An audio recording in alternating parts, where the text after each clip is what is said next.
let's kind of start in terms of how we met. Sure. I Uh, remember really well. okay. We were down, I think we met at CRX, Oh wow, yes. which is a breakfast networking event in Croydon that they used to meet every Friday, I think it Friday was. morning. Every Friday morning, you have a lovely breakfast, blah, blah, blah, and there's lots of other businesses there, 15, 20 businesses in the morning, sharing their expertise, their knowledge on what they do. And what they're looking for, and looking for collaborations and networking opportunities and business, of course. And yeah, we met there. At the time, I was working with my sister, and we were placing 16 to 24-year-olds into barristers' chambers and IT departments and IT companies across the city and in Croydon as well, yeah, we loved it, but sadly, unfortunately, we had to go our separate ways for a whole bunch of reasons. But yeah, so now I do related but different stuff. Yeah, yeah. You know what? I wasn't even gonna go back that far. I'm like, yes, we actually did. When was Yeah. that? What year was So what year? it? 2000 I want and to say 2010, 11, 12. 11, I think. Was it 2011? Yeah, because I remember leaving Robert Half between 2009 and 2009, and then I joined Croydon College in 2000 and late 2009, beginning of 2011, and then I was there for 2 years. And in that time was when I joined up with CRX. So it was what, 2011, 2012, that sort of time. Yeah, it's mad. So I joined, and I was always looking for a network because it's a power of like the kind of like a physical presence for me, which might be a little bit controversial, always trumps what you do online because you kind of get a sense of tone and body language to like certain people, and I felt at the time. So I was doing like a lot of business videos. So I was doing, I was kind of promoting businesses via like video production.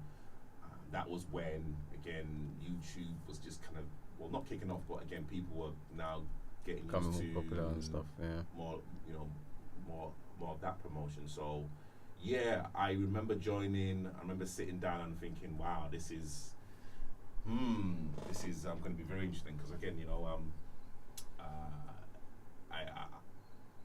I wasn't as experienced as a lot of different people in that room, and again, it was like, okay, well, how do I communicate with like men and women that have over 20, 30, 40 years of experience, Right. in like business? Do I belong in a room like this? Of course. Yeah. Sure. And yeah, I remember meeting you. Yeah, because again, like, let's be honest, like we were one of three, four black people in that. Yeah, I think so. So Yeah.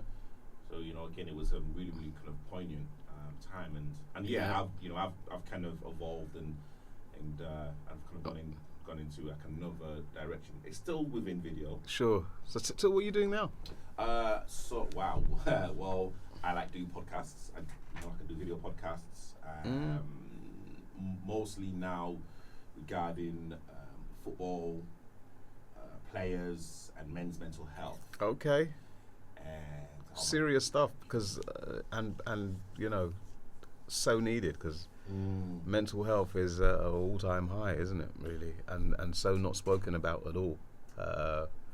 Yeah, so I realized probably when I had my first conversation with a footballer, how this person entrusted me with his story. Right. He didn't really know me, and again, this was going out live, and it really affected me. Right. In a positive way, but can also as well, it was very draining for me because I didn't know how to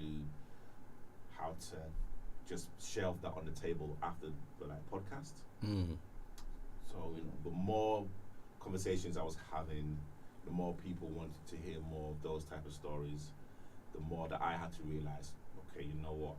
How can I park this after the podcast without it affecting my own life as well, with my kids, with my partner, with my work as well. Right. So, again, which was something that we will like probably delve a little bit deeper. But yeah, now I'm doing a lot of stuff within men's mental well-being, with Sure. sports, events. There's just a lot of opportunities now that are now happening, and again, I just feel like I'm scratching the surface. So how can you help other people today? How can I help? What? Yeah, or is it sports people only, or can you help anyone, or do you give them? What do you guys do? You know what? To help. And see, that was the biggest. The practical stuff. The practical stuff. So literally, that was the conundrum that was facing. Do I want to help the masses? Do I kind of want to really focus on a niche? Yeah. Black men in a certain age range, etc. So I kind of want to help men. Right. Men over 30, men over 35. Okay. I'm a man that it's kind of in that between 35 and 55, 60. Right. Okay. That are kind of still in sports, or literally who are interested in sports, especially football. That is like my kind of, I'd say, my kind of gold liquid pot. That's literally where I know the most. Yeah. And it's all about just being honest and speaking your truth. Yep. There's nothing that I can say to any other man that they've probably not heard before. Sure. It's about if they actually want to admit that there's something happening in their lives, good and bad. Because when people talk about mental health, it's not all bad, Sure. So what is it? Is it like you're just not coming to terms with the reality in some way, or you're frustrated with your circumstances today, and it's just impacting your self-esteem, and how you communicate and engage with others? All of men, there's a kind of stigma where now that men can't celebrate their wins. We kind of have to suppress our achievements. Yeah. And sometimes when we suppress our achievements, we feel that we're not worthy because we can't celebrate with other men, with our families. It's it's something that. So we don't think that our achievements are big enough to celebrate, because people think that men will always have an ego, and who does he think he is, etc., etc., etc. Right. So that's why we don't say a lot. And then of course when like trauma happens, and again it could happen at work, it could happen in your relationship, in your family. Again, we are, there's a kind of stereotype that men have broad shoulders, and we can literally carry rocks, carry mountains, and then carry on stepping forward. Yeah. And just have a smile on not really just a smile on her face, but just have a kind of seldom look and just carry on marching forward. And how difficult is that in England and in London in particular, one of the most expensive countries in the world and one of the most expensive cities in the world? It's like, it's difficult. It's a challenge. And now with like social media, there's kind of always things out there in terms of what like men should be doing, and how like they should be acting at a certain age, and how women should be with their men, and literally how men should be with like women, and we're there's kind of literally so much content, and some of the time a lot of these social media posts that you see, it's popcorn culture, it's microwave culture. Yeah. It's hot for a second and people gravitate to it. They talk about it, and then within a couple of days, it's something else. It's something else. And then all of a sudden, your like brain is just trying to now put that aside and now concentrate on what the latest trend is within their relationship, career relationship, how men are supposed to feel at a certain age, after 30, after 40. Should like men have their life figured out at 60? Should like men be outside dating after 50? You know what I'm saying? Like there's there's like something, and let me even relate it to sport. After a certain age, they like call footballers veterans. Yeah. I would call them masters. They're not veterans, they are masters at their craft. Sure. Football masters, not football veterans. Yeah. Because they've been in the game for so long. You know, it's a school of hard knocks. They've been there and they've done it. And they are now passing their wisdom down to the next generation. Sure. They're not veterans, they are masters. Okay, fair enough. So, you know, there's like still like a lot of things that need to be changed. But Yeah. I'm like, you know, one of them, especially in Croydon and in South like London, that's kind of Brilliant work. that's kind of I'd say putting down the flag. So And so with information coming at all a million miles an hour from different devices, you've got your TV, you've got your phone, you've got different channels, etc. You know, it's so difficult, I think, for people to, men and women, in this very fast-moving world that we live in today, to know, well, you know, what is my purpose? Why am I here? How can I make a difference? What sorts of, you know, I work with young people as well. Still, I work in the job that I do now. I do a corporate role. I work with solicitors and law firms, and I help develop their employer brand. But I also because I used to work, as I said earlier, I used to work with 6 to 24-year-olds and placing apprenticeships. I still have my foot in education. Currently working with a school called Rise Independent. They're an SEN school, and I'm, you know, delivering employability training and trying to find them work placements and stuff like that, which I thoroughly love. And so, you know, they're young. They're, you know, 14, 15, 16 years old. And I think that, you know, if they're not asking the question now, they're going to be asking the question soon. You know, what am I going to do with my life? What was my purpose? What was my dreams and aspirations? And, you know, how are they going to come true? And, you know, which direction am I going to go in? And then if you're influenced by loads of, YouTube individuals out there that have got 1,000,001 followers, and they're spouting off their stuff, and you feel you can't keep up, or you just don't really engage with it, or you don't agree with it, or some stuff that you do agree and you are following and stuff, you can so easily, I feel, these days be so lost unless you have true purpose in what it is that you're trying to achieve. So for me, how I feel how I have purpose in my life, coming from the man above, the misunderstanding, I think, of what religion is and what faith is, and I'm so pleased that I understand the difference between the two, and I have a faithful one, and that's helped give me such purpose, drive, motivation that I can literally, I'm not concerned about the noise. I'm interested in it.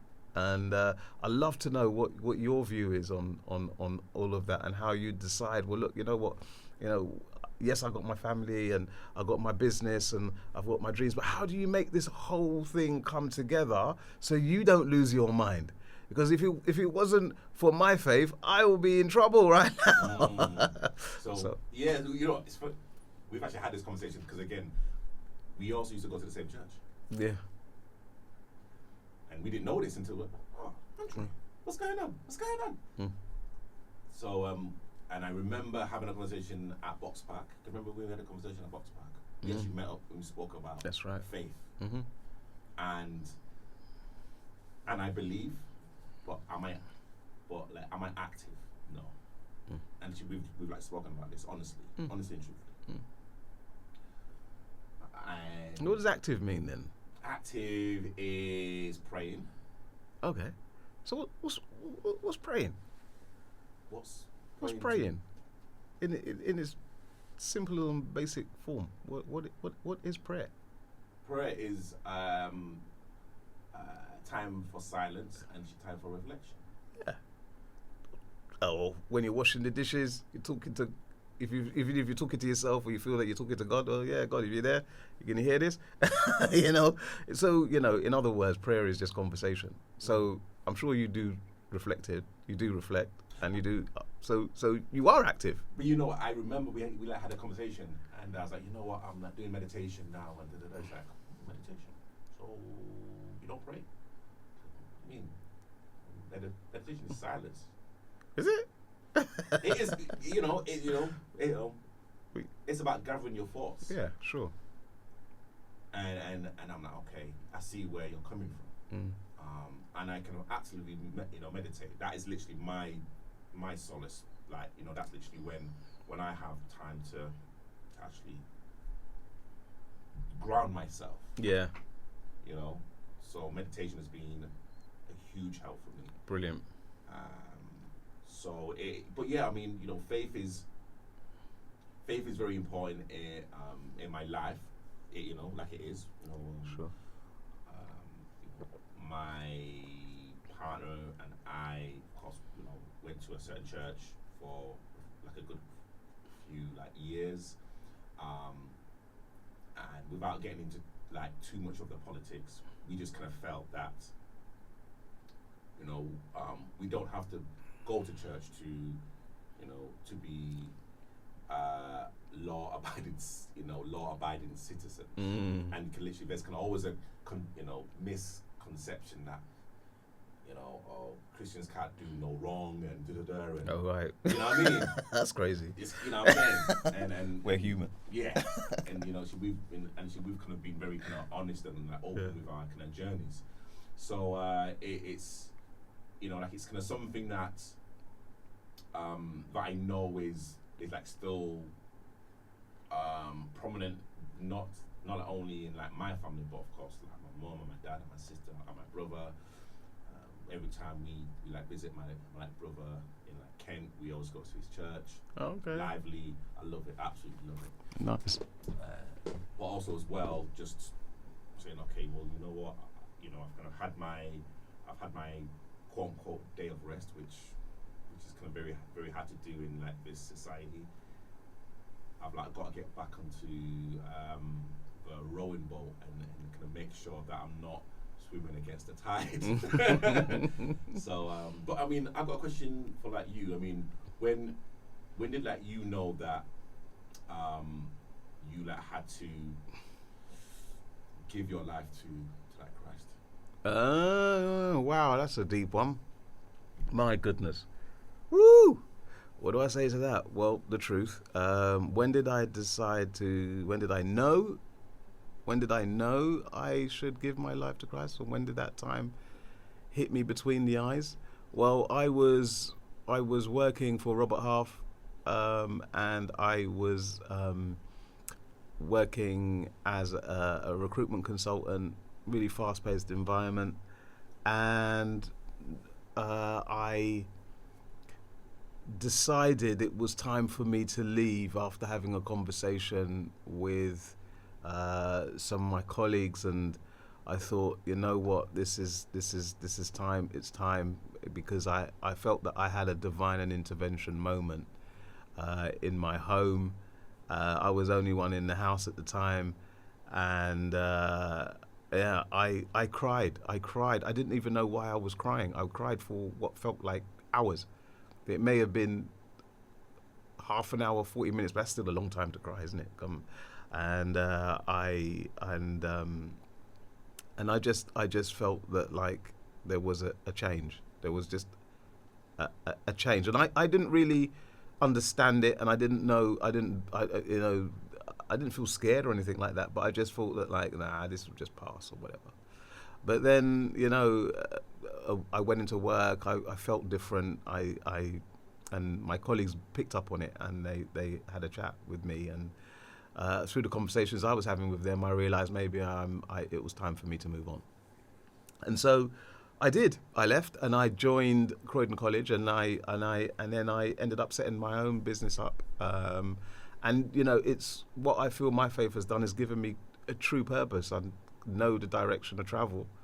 I step lightly. I step so light. It's great. I sleep beautifully. I'm not saying I don't have any problems. Of course I do. They're there and they're mounting up, but it's the way how I approach them is completely different to the way how I used to approach them before. So, and I can look back now and see the difference and see the changes, and I'm really hopeful for what the future is going to bring. So, yeah. It's been a wonderful journey. And talking about a journey and what the future will bring, let's like talk about the phrase overnight success. Oh yeah. You know, I mean, so again, Overnight success. overnight success. So again, like we've like known each other since 2010, 2011. Yeah. Really probably started connecting proper. 2011, 20. Yeah, right. Yeah. Around that sort of time. So we're like over 10 years deep, a decade in our relationship. Sure. We've had ups and downs. Yeah, man. We've seen the journey. We've Seen the hills and the gully. Yeah, don't know. It's been. Boy, we've seen lions and crocodiles. That's right. It's been, but we're still here. Yeah. Well, you know, I'm gotten stronger and stronger each day. So, yeah, it's all good, I would say. Yeah. So I mean, it's again, I would love to get your opinion on like patience and consistency. What have you learned within the business world regarding those? Oh man, patience and consistency is just ingredients that you truly need to have if you want to be a successful entrepreneur. Resilient, hardworking, you know, having focus, having purpose, and you know, and truly no silver bullet. No silver bullet. There's no, for me, overnight success. Well, you know what? If it has happened for others, brilliant. You know, kudos to you. But for the majority that I've seen of individuals that have started their businesses and they're on their journey of growing and developing wonderful companies, it's not been overnight. It takes a lot of dedication, setbacks, but you know, dusting yourself off and then returning stronger. And it takes time. It just takes time. And so, you know, what is important is that you have the character to push through adversity and to come out stronger the other end, and just keep learning and growing. And you know, it's not so much hitting the destination, it's the journey, as I'm sure we've heard people say before, but it's the truth. It's the journey that's so exciting, and that's what is that should help you, you know, drive you and keep you motivated. Right. And I think being able to divert and like not and let you put your ego aside, you know, I think it's really important. Yes, sometimes you have to go with your intuition, but when it's time to pivot left or right, Yeah. like put your ego aside Yeah. and do it. Yeah. You know, Even just you know, I think that sometimes business could be really a little bit, again, a bit misunderstood, because of course you're thinking about the sales, I need the clients, I need to make money, blah blah blah blah. So you're thinking about you, right? You're thinking about, right, you know, I need to earn this because I got to do this, right? I got to spend money on paying bills, whatever it is. And you of course you just want the company to grow, so you're thinking about the financial side of things. But you know, if you look at it from a slightly different point of view, in how are you serving another person to achieve their goal, then the focus is not so much on the money that you want. The focus is on how you're going to solve their problem and how you're going to add value to their life. And then they will see the value in it, and then guess what? It doesn't even feel like a sale. It feels that, like, you know, that it's almost like knife through butter. It's like, it's so easy. The transaction is so easy. It's much easier, and so, you know, it's about showing how you can add value, how you can help somebody else, and you know, and for that they'll remunerate you accordingly, right? So, yeah, shift the focus to help, as opposed to, you know, I need to make a sale. So yeah, that's what I would say. you know, there's that saying, money is the root to all evil, right? And I like to change it, say money is the tree's branches, because when you got branches, the branches literally separate, Right. and then on the branches, leaves will actually blossom from them. Sure. And those leaves will fall on the floor, which will which will fertilize the ground. Right. So literally, like, money used in the right way will literally give you freedom and literally will inspire other people. Absolutely. Use wisely. When using the right, you know what I mean? Yeah. And I would actually love to kind of, again, you know, this is again like a kind of a two-way conversation, and I mean, social media and again, like we kind of briefly spoke about it, and again, I'll be transparent here. Of course, you know, social media has got me to where I am now. Right. What channels you got? Too many. So YouTube, LinkedIn, TikTok, What? Instagram, Facebook. I'm just Twitter. That's 5 or 6. But you know, I'm kind of actively using maybe about 3 of them. And You again, omnipresent. yeah, and I'd say 95, actually more than probably 95% of the stuff that you see, I'm posting, I am producing, I'm editing, I am doing the captions, and you know, I don't want this to be like a violin moment, you know, because again, I literally enjoy what I do, and literally, like the reason why I've kind of done certain things is because of my social media presence, and I totally understand that, and I'm very, very humbled. But I literally love to know your own experiences with like social media and how you're navigating your like business and your family life through that lens. Wow. Well, I have a very loving and understanding wife. I tell you, if it wasn't for her, I couldn't be where I am now. And our daughter Hannah just puts a smile on our face every day. Wonderful, wonderful to wake up to the two of them every day and see them in the evening as well. And you know, in terms of my family life, they're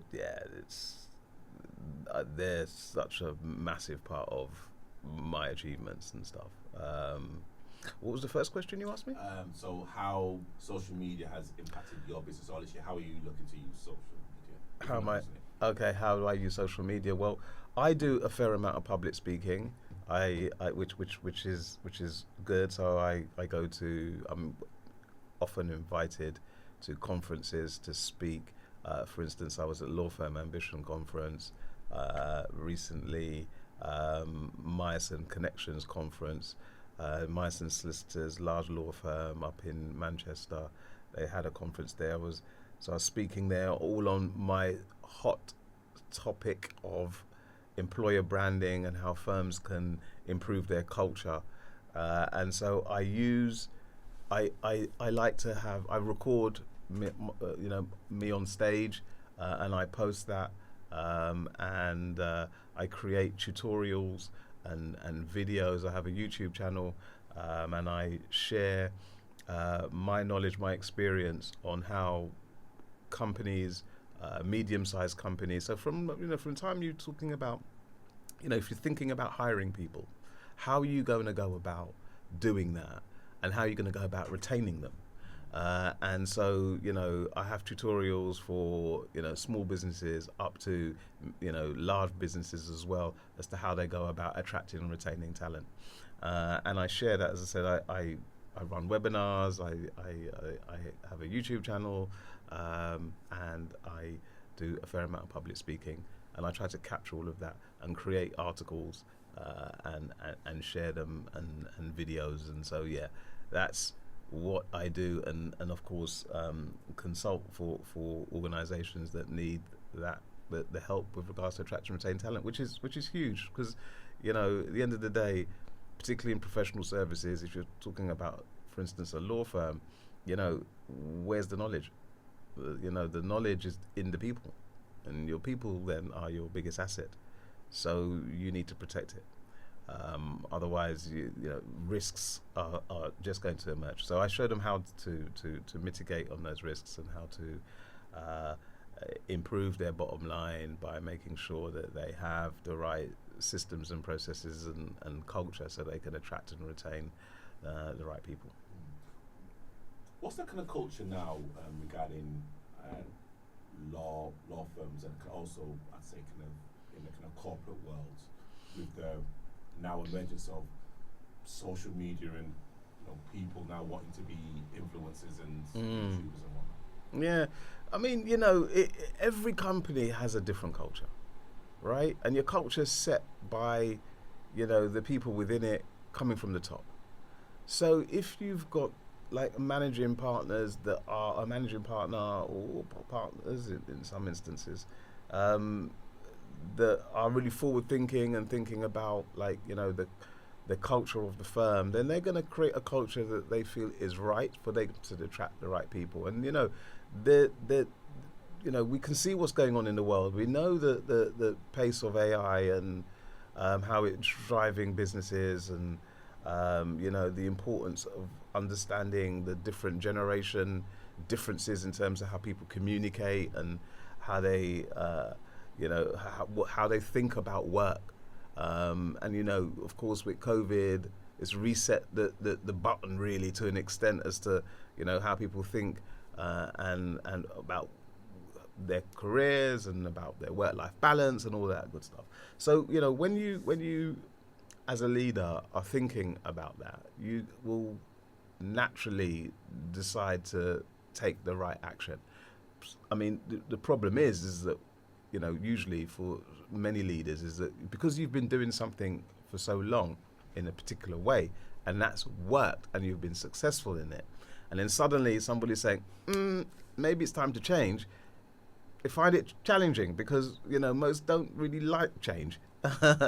They like the outcome that change could bring, but the actual steps to make change is usually quite hard. I want to get fit. I can see that beach body over there. That's what I want. I want that in 6 weeks. Yeah, but to get there is going to require you getting up every morning and doing a hour HIIT workout, including burpees, including this, that, and the other. So, are you ready for that? And that's the difficulty right there, right? And so, yeah.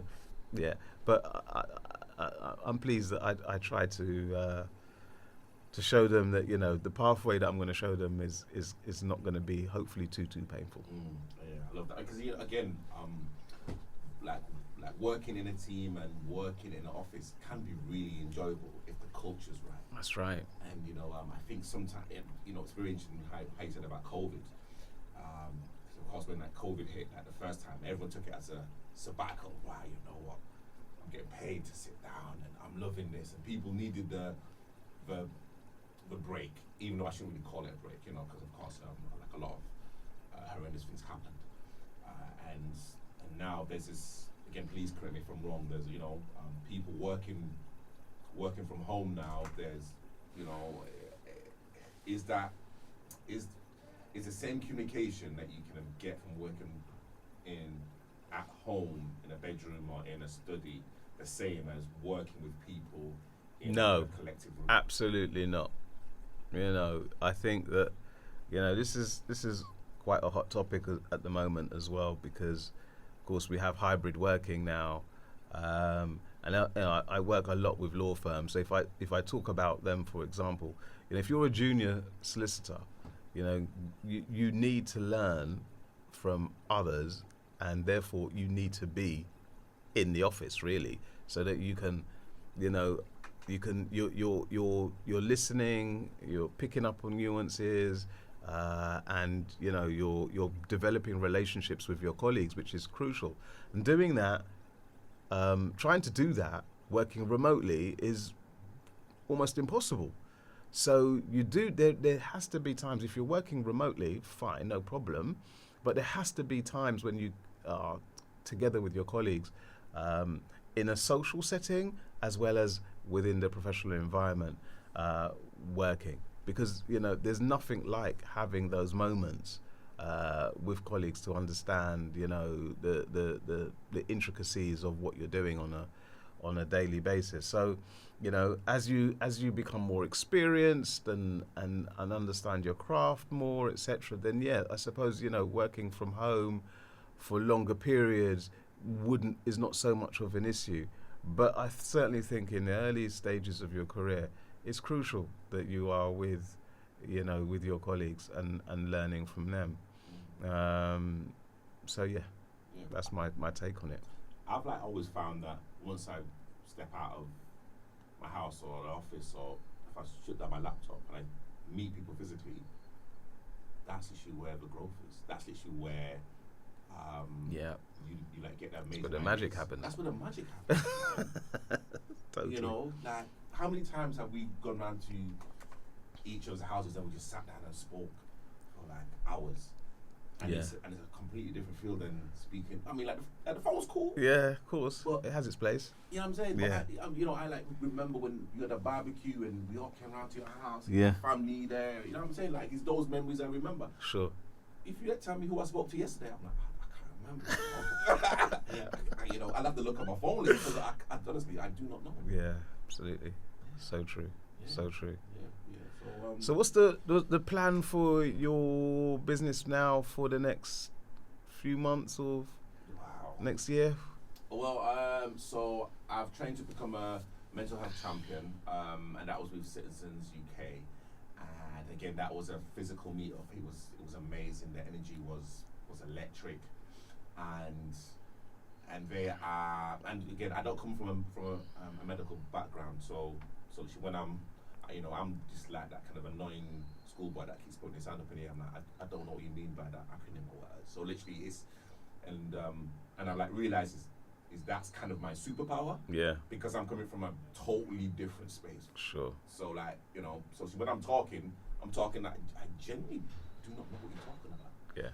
And I'll just tell you the truth that they are pushing me into spaces where I feel very uncomfortable. Right. But it's the fact that they're actually forcing me out the door. So yeah, there's some events hopefully that I'll be organizing, and I'll be on like panels talking about my platform, talking about sports, talking about my own experiences with my own mental fitness journey. Of course, I'm with the social media platforms that I'm on. There's kind of opportunities for me to do some hosting on like other platforms there. So no, I'm again, this is years in the making. And I'm like very conscious that I can put out a video, I can put out a picture, and people think it's very scenic, it's very and everything's looking good. Right.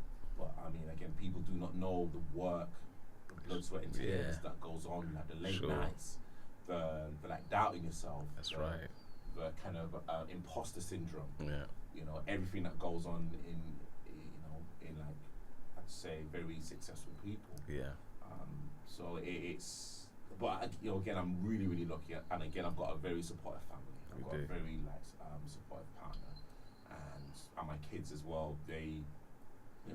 I just kind of want to make sure that they see not only a positive role model, but like positive routines. Yeah. I also want them to make their own mistakes. So true. They have to. They've got to make their own mistakes. We made ours. You know what I mean? So, literally, I'm not here to catch them all the time because, I've got butterfingers. And like sometimes I'll like let them fall. That's right. To see exactly how they react. Yeah, that's right. So it's again, I'm kind of really lucky, but also I know the meaning of hard work. I know the meaning of kicking down doors, having those uncomfortable conversations. When I'm speaking to people that are starting their journey, I kind of want to give them as much advice and help as I possibly can, because I don't want them to go through what I went through. But one thing I do that I won't stand for is time wasters. Yeah. I can make money, I can lose money, but don't waste my time. Yeah, that's right. And I've had conversations with people. Can't get that back. You can't get that back. I've had conversations with like people, please don't waste my time. Yeah. If we're on a conversation, you know what I'm saying? Like, I could be doing something a lot. So if we're on a conversation for like more than 10 minutes, then that means I've got an invested interest in what you do. Do not waste my time with like things that you want to change, and then we're talking again and we're still talking about the same thing. Frustrating. Very, Yeah, absolutely. So, I've got a question for you. Go on. What's the most interesting piece of advice someone has ever told you? Wow. Ooh. I tell you what springs to mind immediately. I was at a good friend of mine, Rudy. He invited me to like a conference he was putting on, and he had different speakers, and I was in the audience there, and there was a lady on stage. I can't recall her name, but she was a wonderful speaker. And she said, "Look, you know what? This was years ago." She said, "Look, if you're running a business, stay narrow and go deep. Do not be wide and shallow." And that stayed with me. And so what that meant to me is understanding your niche and go deep into your niche, really understand your specialism, and so you are an expert in what you do. So people recognize you for that, and you walk in it, you know. And so that piece of advice has stayed with me, and as a result, I am niche. I am, you know, I work with law firms that are medium size. So you're talking about, you know, turnovers from about 1.5 to about 8 million thereabouts, and you know, headcount of say 20 to 100 people there or thereabouts, and I talk and I help them develop their employer brand, and so it is so clear, and yeah, I'm niche, and I go deep. Love that. And if it was going to answer my own question, I would say you have to be book smart to survive in this world, which I believe is false. You don't have to be book smart. You just have to be very practical in certain areas of your life. Yes, there's like, you know, if you can want to be a doctor, of course, you know, there's kind of certain professions where sure, you've got to be academically, you know, above average. Yeah. Yeah. But you know, I'd say now with the internet and literally how like things are, you know, now a lot more practical, hands-on. I think now people are now going back to the kind of days of going outside, learning a skill. That's right. Getting it wrong, but still coming back and literally trying to being creative in every single, you know, that's right, way of life. You can be a lawyer and be creative. You can be a doctor. Absolutely. And if you're not, you're in trouble. You're in trouble. Right? And being a critical thinker. 100%. If you're not, you're going to be in trouble, because the speed of the change of and the speed of information is changing so fast. You know, you learn something today, by next 6-7 months, it's like no good to you anymore. 7 months, you're looking at a week. It's crazy. So yeah, you need to be creative, and you need to be a critical thinker, I think. They're the key skills. And before we let go, give me 3 tips on how to be a better public speaker. Ooh.